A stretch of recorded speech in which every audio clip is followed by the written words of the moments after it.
Hello viewers, আসসালামু আলাইকুম। আশা করি সবাই অনেক ভালো আছেন। আলহামদুলিল্লাহ আমিও অনেক ভালো আছি। আজকে আমি আপনাদের সাথে খুবই গুরুত্বপূর্ণ একটা ভিডিও নিয়ে হাজির হয়েছি। তো আমরা দীর্ঘদিন পাটা ব্যবহার করার পর কিন্তু পাটার মধ্যে ধার চলে যায়। তো আপনারা কিভাবে ঘরে বসেই পাটায় খুব সহজভাবে ধার করে নিতে পারবেন সেই ভিডিও। তো পাটা কুটে নেওয়ার 2-3 বছরেও কিন্তু এই কোটানো দাগ থাকে, কিন্তু এটার থেকে ধার চলে যায়। তো আজকে আমি দেখাবো কিভাবে ধার করে নিতে হয়।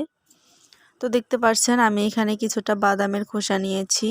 তো বাদামের খোসা দিয়ে যে এত সহজভাবে পাটা ধার করানো যায়, আপনারা ভিডিওটা না দেখলে বুঝতে পারবেন না। তো এখানে বাদামের খোসাগুলো নিয়েছি। তো বাদামের খোসাগুলো সাধারণত অনেক শক্ত থাকে। তো এইগুলো দিয়ে যখন বাটা হয় তখন কিন্তু পুরোপুরি ধার চলে আসে। তো এখন দিয়ে দিচ্ছি অল্প পরিমাণে লবণ। তো লবণটা আমি বাদামের খোসার সাথে ভালোভাবে মিশিয়ে নেব। তো মিশিয়ে নিয়ে এখন বাদামের খোসাগুলো আমি অনবরত এইভাবে বেটে নেব। তো বাদামের খোসা দিয়ে যে এই শিল্পটা ধার করানো যায় হয়তো আপনাদের অনেকেরই অজানা। তো আশা করি আজকে আপনাদের অনেক ভালো লাগবে এবং অনেক কাজে আসবে।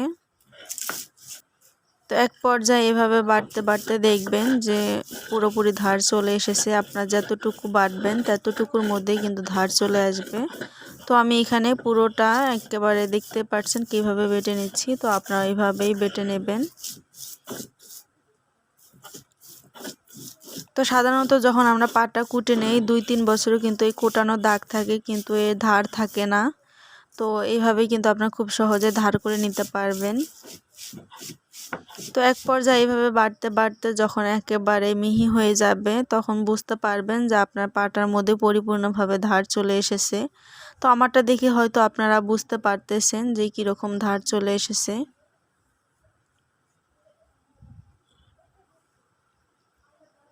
তো এরকম গুড়গুড়ো হয়ে গেছে, একদম গুঁড়া গুঁড়া হয়ে গেছে।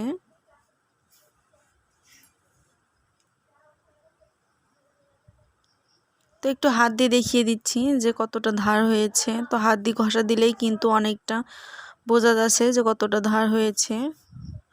তো হয়তো দেখেই বুঝতে পারতেছেন। তো আশা করি আজকের ভিডিও আপনাদের অনেক কাজে আসবে এবং অনেক ভালো লেগেছে। ভালো লাগলে প্লিজ চ্যানেলটি সাবস্ক্রাইব করবেন, পাশে থাকা বেল বাটনটি প্রেস করে রাখবেন।